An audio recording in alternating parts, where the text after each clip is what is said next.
ہمارا داستان کربلا واقعہ کربلا کا یہ چوتھا پارٹ ہے۔ 3 پارٹ ہم نے اس سے پہلے اپلوڈ کیے ہیں، جیسے کہ آپ کو بتایا تھا کہ ہم تیسرے پارٹ میں حضرت امام حسین کی شہادت پر ختم کیا تھا۔ اب اس شعر کے بعد انشاءاللہ اس پارٹ کو آگے کنٹینیو کرتے ہیں۔ لباس ہے پھٹا ہوا غبار میں اٹا ہوا، تمام جسم نازنی جدا ہوا کٹا ہوا، یہ کون ذی وقار ہے بلا کا شاہ سوار ہے، ہزاروں قاتلوں کے سامنے ڈٹا ہوا، یہ بالیقین حسین ہے نبی کا نور عین ہے۔ بسم اللہ الرحمن الرحیم۔ رب اشرح لی صدری یسر لی امری واحلل عقدۃ من لسانی یفقہوا قولی۔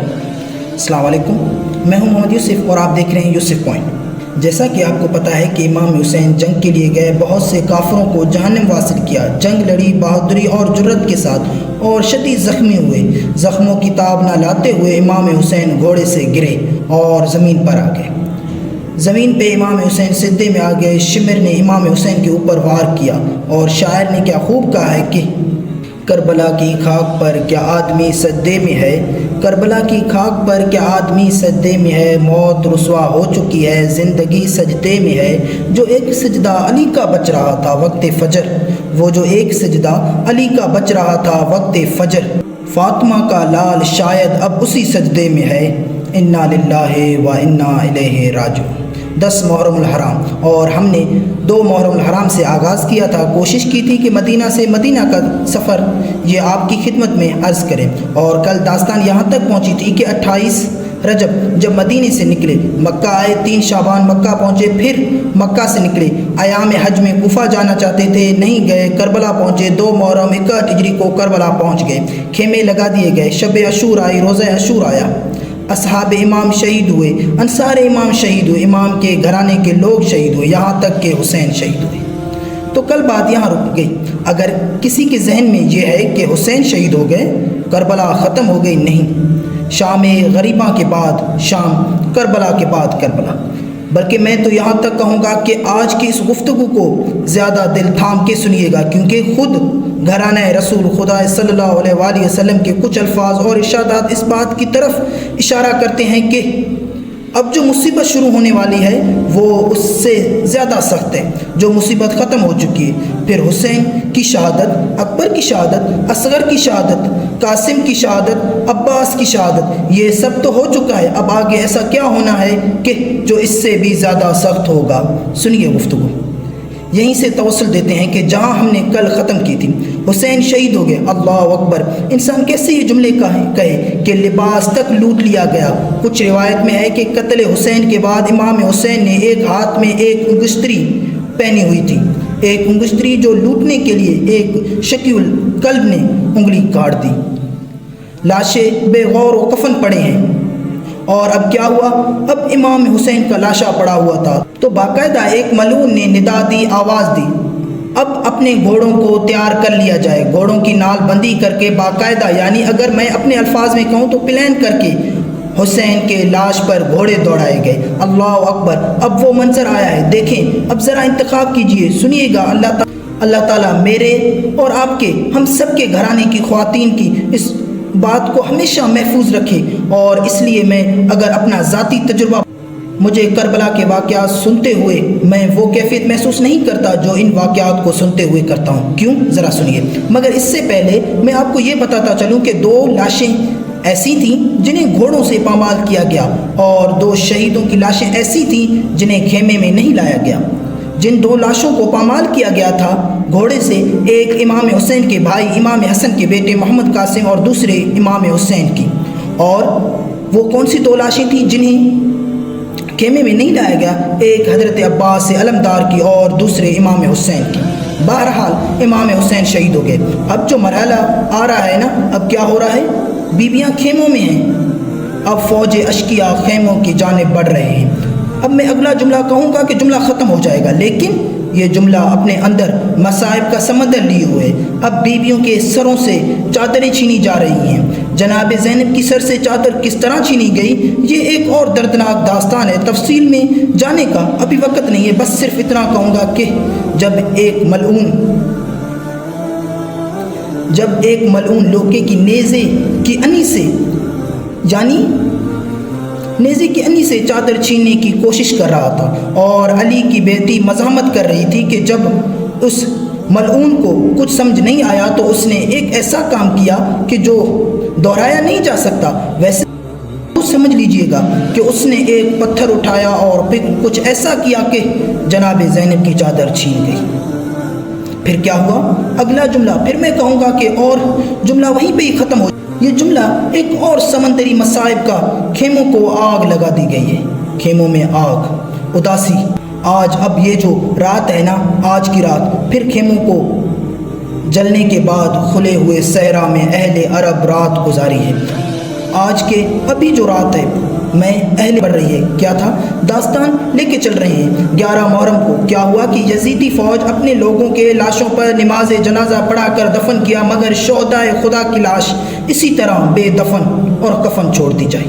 11 محرم کی شام تمام تر لوگ جو بچ گئے تھے اب ان کو قیدی بنا کر کوفے کی جانب آپ سوچیں، یہ کربلا کے مسائل کے پاس سب ہو رہا ہے، اور عام طور پر اس باب کے تذکرے کا موقع کم ملتا ہے، چونکہ ظاہر ہے شام غریباں کا عنوان ہے، لیکن یہ شام میں غریباں کے بعد کی داستان ہے۔ گھرانہ رسول کو کے لوگوں کو قیدی بنا کر اب کوفے کی جانب لے جایا گیا ہے۔ 12 محرم داستان آگے بڑھتی ہے، کوفے پہنچے، اور یہ کس انداز میں جا رہے ہیں؟ اس انداز سے جا رہے ہیں نوکے نیزے پر شہداء کے سر بلند ہے، یعنی ایک طرف نوکے کی نیزے پر تمام شہداء کے سر ہیں، اور پھر پیچھے یہ تمام لوگ قیدی بن کر لے جایا جا رہے ہیں۔ ڈر ہے کہ کلثوم کے چہرے پہ نہ پڑ جائے نظر، نوکے نظام پہ ٹھہرا نہیں عباس کا سر۔ تو اب کیا ہوا؟ جو بچ گئے وہ قیدی بنا لیے گئے۔ کربلا سے کہاں لے جائے جا رہے ہیں؟ کوفے۔ 11 محرم کو نکلے ہیں، 12 محرم کو پہنچے۔ روایات کے مطابق یہ جو بے سر لاشیں رہ گئی ہیں کربلا میں، ان کے ساتھ کیا ہوا؟ بنی اسد کے لوگ انہیں دفنایا۔ آپ کو یاد ہے 2 محرم کے لیے 2 محرم کو واقعہ شروع کیا تھا۔ اب امام حسین پہنچے تھے تو 2 محرم کو پہنچنے تھے تو بنی اسد کے لوگوں سے ایک مکالمہ کیا تھا۔ اب بنی اسد کے لوگوں نے وہ لاشیں دفنائی ہیں، اور شہداء کے سر کوفہ پہنچ گئے۔ یہ ایک بڑی داستان ہے، تفصیل سے بیان کرنے کا تو وقت نہیں ہے، بہرحال میں اسے مختصراً بیان کروں گا۔ اب سنیے گا۔ شہداء کے سر کوفہ پہنچ گئے، ملعون نے سر امام حسین کے ساتھ بے ادبی کی، جسارت کی، اور وہ ایک چھڑی سے آپ کے لب اور دندان پر ضرب لگانے لگا۔ یہ گستاخی دیکھ کر زید بن ارقم صحابی رسول خدا صلی اللہ علیہ وآلہ وسلم سے رہا نہ گیا، کہنے لگے کہ ارے ابن زیاد کی کیا کرتا ہے؟ ارے یہ وہ لب ہیں جن پر میں نے خود رسول اللہ صلی اللہ علیہ وسلم کو بوسہ لیتے ہوئے دیکھا ہے۔ ابن زیاد غصے میں آ گیا، کہنے لگا اگر تمہارے عمر کا لحاظ نہ ہوتا تو میں ابھی تمہیں بھی قتل کر دیتا۔ بہرحال وہ بزرگ، وہ صحابی لعنت ملامت کرتے ہوئے وہاں سے چلے گئے۔ اہل بیت کا قافلہ کوفہ پہنچا، کربلا سے نکلا ہے، کوفہ پہنچا ہے، لٹا ہوا قافلہ۔ اور آپ کو یاد ہے نا یہ کوفہ کون سا کوفہ ہے؟ یہ وہ کوفہ ہے جہاں کی شہزادی تھی جناب زینب۔ یہ وہ کوفہ ہے جہاں 19، 22، 21 رمضان کو حضرت علی کو مسجد کوفہ میں شہید کیا گیا تھا۔ جناب زینب اس عالم میں رہتی تھی کہ وہاں آج کیا معاملہ ہے؟ خاک ہے سر میں، زینب ہے سفر میں۔ اب اگلا جملہ محسوس کیجئے گا کہ جب یہ قافلہ کوفے پہنچ رہا ہے تو علی کی بیٹی رسول اللہ کی نواسیاں لوگ تماشا بن کر بیٹھے تھے۔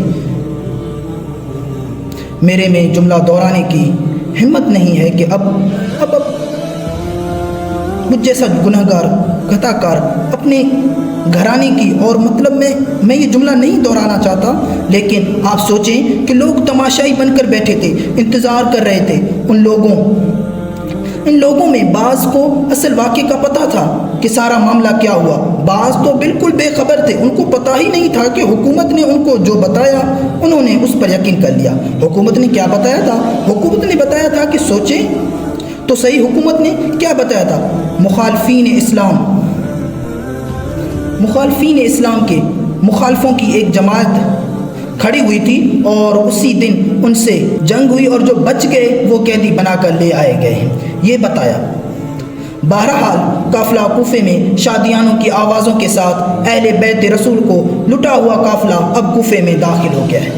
آگے شہداء آگے شودا کے سریں، پیچھے پیچھے اسرائے آل محمد ہے۔ اس عالم میں اب آپ نے خطبوں کے بارے میں تو سنا ہے نا کہ اس عالم میں جناب زینب نے امام حسین کی بہن نے امام زین العابدین اور امام حسین کے بیٹے بیمار کربلا انہوں نے مجمع سے خطاب کیا اور ایسے خطاب کیا کہ کوفے والوں کی آنکھوں کے سامنے سے پردے ہٹ گئے اور حکومت نے بے خبری کا تو تسلم قائم کیا تھا وہ ٹوٹ گیا۔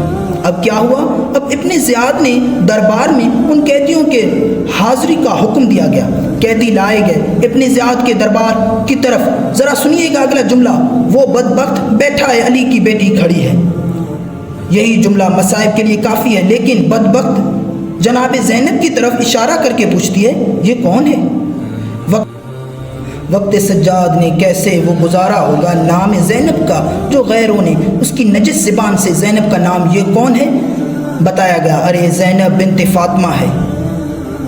مکالمہ سنیے، پورا مکالمہ بیان نہیں کروں گا کچھ وقت کی کمی کی وجہ سے، اور جملے اب آپ مکالمے دوسرا، جو میں خدا کا شکر ہے کہ پھر اس سے تم لوگوں کو شکست سے دو چار کیا، اور جملے لکھے ہیں وہ اس سے زیادہ سخت ہیں۔ خدا کا شکر ہے اس سے تم لوگوں کو شکست سے دو چار کیا ہے۔ اللہ اکبر۔ اس وقت کی کمی کی وجہ سے اس داستان کو یہیں پر ختم کرتے ہیں۔ اس پارٹ کو انشاءاللہ اگلی پارٹ میں ہم آپ کو بتائیں گے کہ پھر یہاں سے یہ قافلہ شام گیا، شام سے مدینہ کیسے پہنچا، کیا مشکلیں آئیں، اور بی بی زینب نے یزید سے کیا خطاب کیا، اور یزید نے بی بی زینب کو کیسے جانے دیا۔ انشاءاللہ یہ ہم آپ کو بتائیں گے ایک نئی ویڈیو میں۔ تب تک ہمیں دیں اجازت، ہمیں اپنی دعاؤں میں یاد رکھیں، یوسف پوائنٹ کو سبسکرائب کریں، دوستوں کے ساتھ شیئر ضرور کریں، اس سے ہماری حوصلہ افزائی ہوگی، اور اس ویڈیو کو لائک ضرور کر دیں۔ والسلام، اللہ حافظ۔